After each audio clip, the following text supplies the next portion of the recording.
Kamu tahu mengapa saya percaya 100% bahwa semua rezeki yang kita dapat itu adalah dari dan untuk keluarga karyawan kita. Karena memang seleksi ketat sudah saya lakukan jauh-jauh hari. Tim kita adalah tim pilihan. Kamu tahu itu ya, Mardiu. Ini adalah dialog saya dengan sang babe, bapak angkat saya berlanjut. Gak ada orang yang perilakunya buruk di perusahaan kita. Demikian dia menjelaskan cukup panjang. Sekarang saya tanya ke kamu, begini ya. Ada 4 hal dalam organisasi itu. Dan apa yang kamu harus lakukan terhadap SDM tersebut. Pertanyaan pertama, kalau ada orang attitude-nya baik dan produktivitasnya baik, kamu apakan? Saya jawab, mungkin saya promosikan, mungkin saya akan naikkan jabatan. Saya lanjut ya. Yang kedua nih, kalau attitude-nya baik tapi produktivitasnya buruk atau rendah, kamu apakan dia? Saya motivasi, saya coach, atau mutasi? Demikian saya mencoba menjawab sebisanya. Kemudian dia lanjut lagi. Sekarang bagaimana kalau attitude-nya buruk tapi produktivitasnya bagus? Kamu apakan orang itu? Saya jawab, mungkin saya training, saya kasih team building.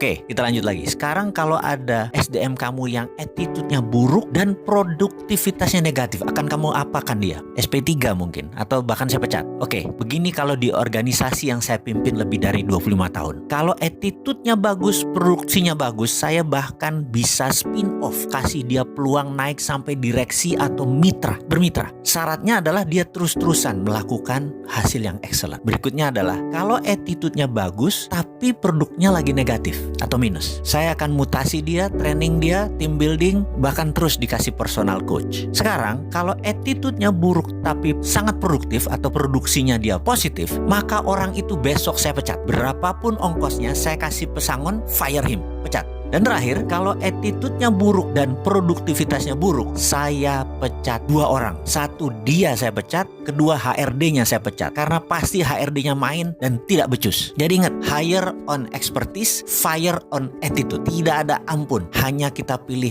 attitude yang terbaik. Jadi di organisasi kita, Mardigu, semua orang attitude-nya baik. Titik. Yang nggak baik semua udah keluar. Jadi kalau belum ada rezeki, kita harus bertahan. Karena pasti ada cara untuk kita keluar dari masalah tersebut. Karena semuanya orang baik. Tuhan itu baik dan sangat baik. Dan tahu kapan rezeki itu diturunkan selama semuanya benar. Yaitu attitude-nya benar. Kalimatnya membuat saya terdiam. Hanya melanjutkan makan siang sambil berpikir. Dan saya teringat 6 bulan setelah peristiwa kami berdiskusi ini, perusahaan menandatangani sebuah kontrak senilai 12 digit dari PLN. Dan sampai sekarang proyek itu berjalan dengan baik. Bagi saya, itu adalah rumus berbisnis dengan orang baik. Pasti hasilnya baik. Dan orang baik hanya nyaman dengan orang baik. Atau dalam bahasa Inggrisnya, a bird at the same feather flocking together. Burung dengan bulu yang sama nongkrong di tempat yang sama. Alhamdulillah.